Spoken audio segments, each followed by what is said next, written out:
તો અમદાવાદ શહેરમાં રોગચાળામાં વધારો નોંધાઈ રહ્યો છે। દિન પ્રતિદિન આ રોગચાળો વધી રહ્યો છે, ત્યારે અમદાવાદ શહેરમાં રોગચાળાના કેસમાં વધારો થવાને લીધે સ્થાનિક લોકોમાં પણ ભારે ભય જોવા મળી રહ્યો છે। પાણીજન્ય અને મચ્છરજન્ય રોગચાળાના કેસમાં વધારો થયો છે। સોલા સિવિલમાં એક સપ્તાહમાં 16,927 ઓપીડી નોંધાઈ। સિવિલમાં 12,000ની ઓપીડી 16,000 પહોંચી છે।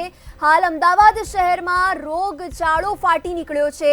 ડેન્ગ્યુના 553 સેમ્પલમાંથી 102 કેસ પોઝિટિવ નોંધાયા છે, જેને લઈને હાલ સ્થાનિક લોકોમાં પણ ચિંતાનું મોજું ફરી વળ્યું છે। મેલેરિયાના 1078 સેમ્પલ લેવામાં આવ્યા હતા। આ સાથે વાયરલ ઇન્ફેક્શન, ઝાડા ઉલટીના કેસમાં પણ દિવસે ને દિવસે આ વધારો નોંધાઈ રહ્યો છે।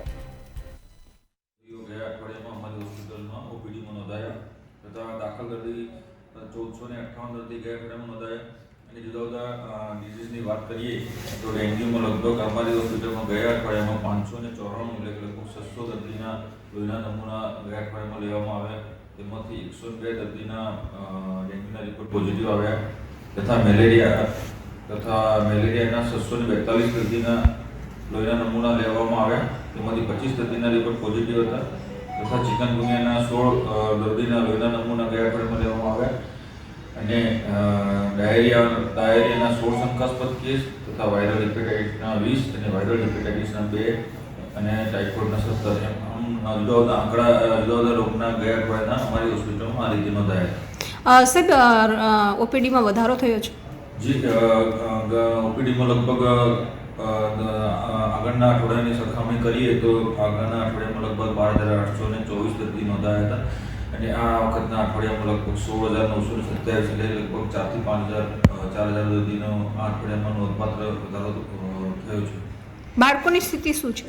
બાળકો અમારી હોસ્પિટલમાં હાલ લગભગ 84 દર્દી બાળકોના એકમો દાખલ છે અને રોજ ઓપીડીમાં લગભગ 100 દર્દીઓ ઓપીડીમાં બાળકો આવતા હોય છે અને અમારા ડૉક્ટર દ્વારા તેમની તપાસ કરી લોહીના નમૂના કરાવી અને સારવાર આપવામાં આવે છે અને જરૂર પડે દાખલ કરીને સારવાર આપવામાં આવે છે।